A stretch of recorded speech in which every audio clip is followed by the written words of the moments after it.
So I'm really happy to be here. It's a super big pleasure and an honor as well.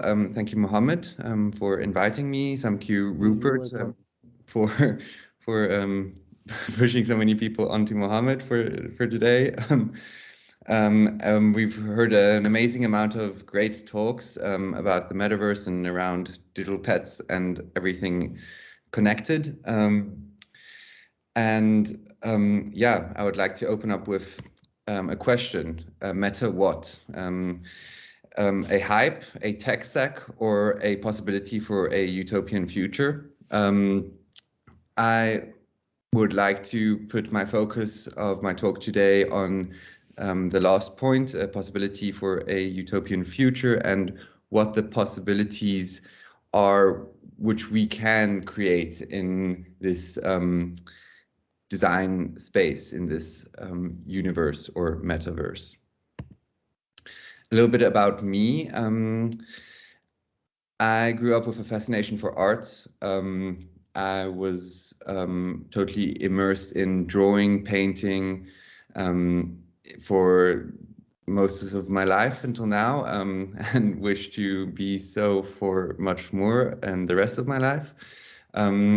I then 10 years ago had my first internship at Spectrum, South Africa. It was a motion capture studio, and there the universe of 3D design opened up on my computer screen, and I truly kind of got into the fathoms of what is possible in this universe behind the screen. I then studied industrial design at the Arts High School in Zurich, and focused on the ethics and the circular economy was the most important part of my studies there. I then did my bachelor's degree in speculative design and future-driven storytelling, and this is where this links into the talk today. But let's dive into the metaverse and where my journey began. It started out as a gamer, I think on our old Mac with the blue backgrounds, the plastic shells. It was on RuneScape. I'm not sure if anybody knows about it. It was like an old school open world MMO. And yeah, I spent a few hours. I wasn't always the most dedicated gamer. And yeah, sneaked in more and more when I was confronted with World of Warcraft when I was like 14, and I played quite a bit of night hours there, sneaking onto my computer when my parents weren't listening or seeing. Sorry, mom, sorry, dad. As a designer, I jumped into the metaverse a year ago. I had the possibility to work with Waltz Binaire, a Berlin company and a great creative studio, which were designing the first like touch of the metaverse with for BMW and Joytopia. There they had a great like concept for like free open world island, well not open world, free islands, which you could go through the whole circular concepts of BMW and their new future visions. And as a Web3 enthusiast, even more recently, I have joined a company, and we are bridging the gap between NFT and the real world over augmented reality. Yes. So I've taken into my mouth the word metaverse, as a few of you have as well today, and utopia. So the idea of a real life utopia comes for me from the concepts of industrial design, where I have been confronted with the concepts of cradle to cradle, efficient production, and a linking between product and consumer. On the other side, I love the possibilities and the freedom in creation for artists which have arisen with NFTs, and how this whole scene is just going wild. And all of this under the banner of Web 3.0 and the decentralized view on the world and the possibilities which a decentralized community can have as an effect. All of this sounds beautiful and did for me as well, until in the last year, big corporations jumped onto the bandwagon and have adopted the ideology, of course. And for me, this kind of goes into like a bipolar relationship to Web 3.0 and the metaverse, because I shift between, oh, this is super utopian to, oh, this is going to be super dystopia.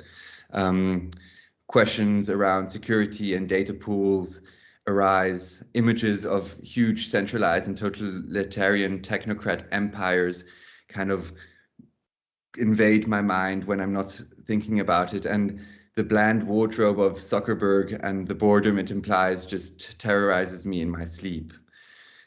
So how can we create a metaverse and not jump onto the hype train?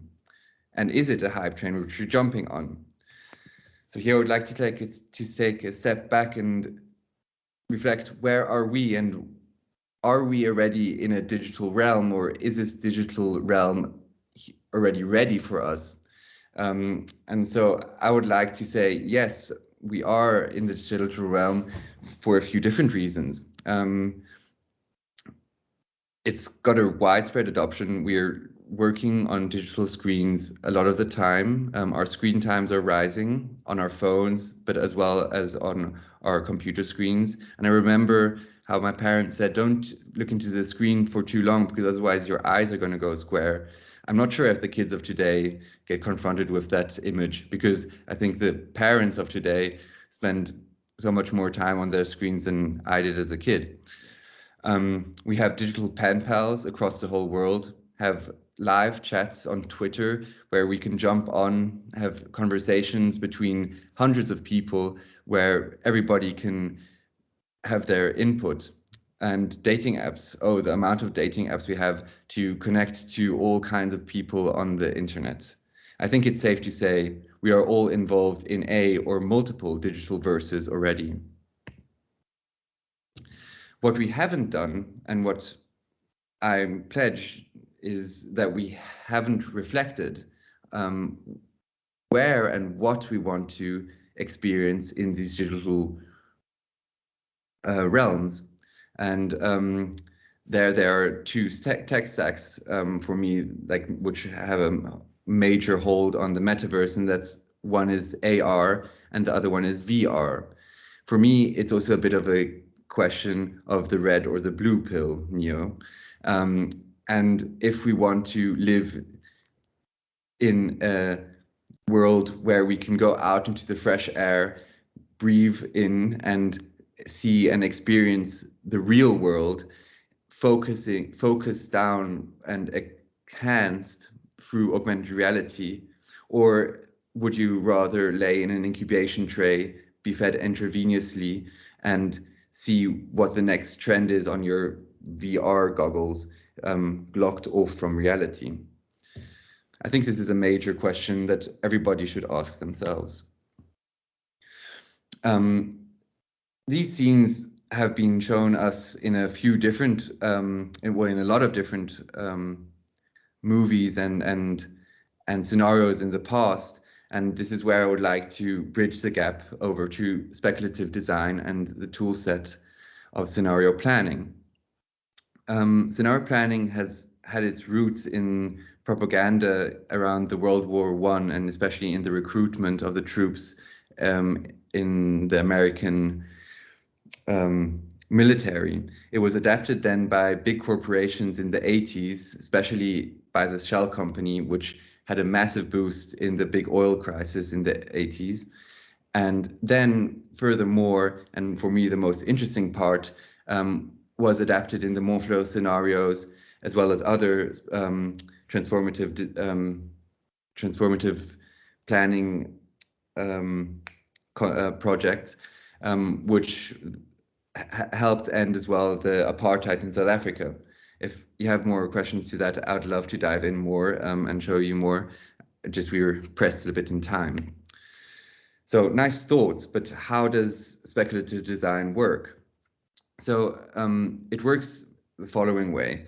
So a group of diverse entities come together and create scenarios of a future, of different futures. Note here that I'm saying futures and not a future. It's a multitude of different possibilities of these futures.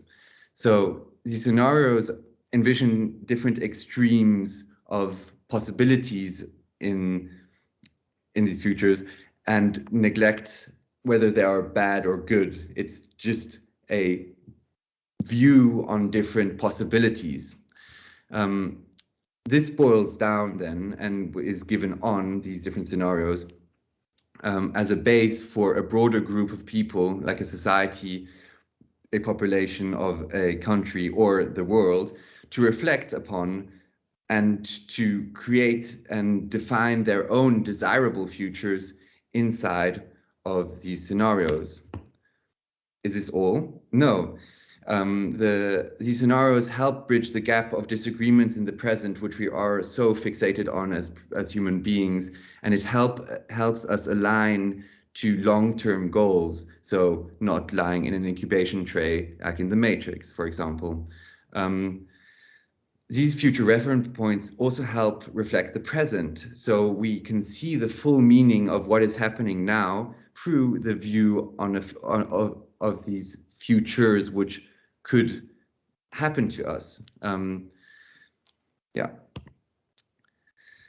Maybe quickly here, like for me, the future reference points and the reflection of now help to kind of grasp what big companies like Amazon, Microsoft, or Google are doing when they build up these huge server farms, and that just helps me view what kind of a future we're going to go into when streaming is on a high rise, especially if they're interactive and fully immersive. So I'm coming to a bit of an end here, and I want to put a few takeaways down onto the table. For me, it's really important to discuss the future with everyone, not only the digital future, but every future, and to see what the aspirations are of these different societal groups.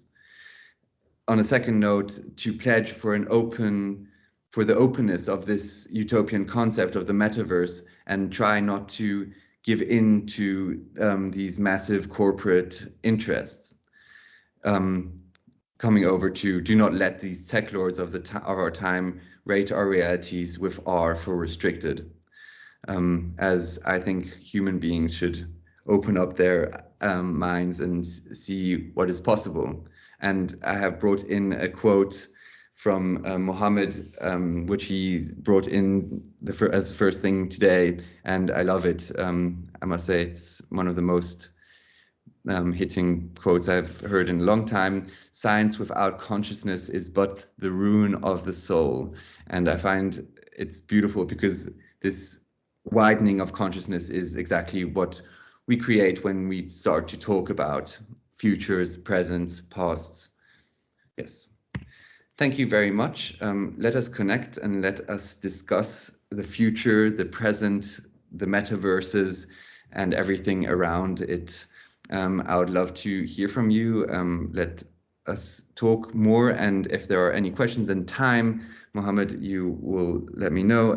Please ask any questions.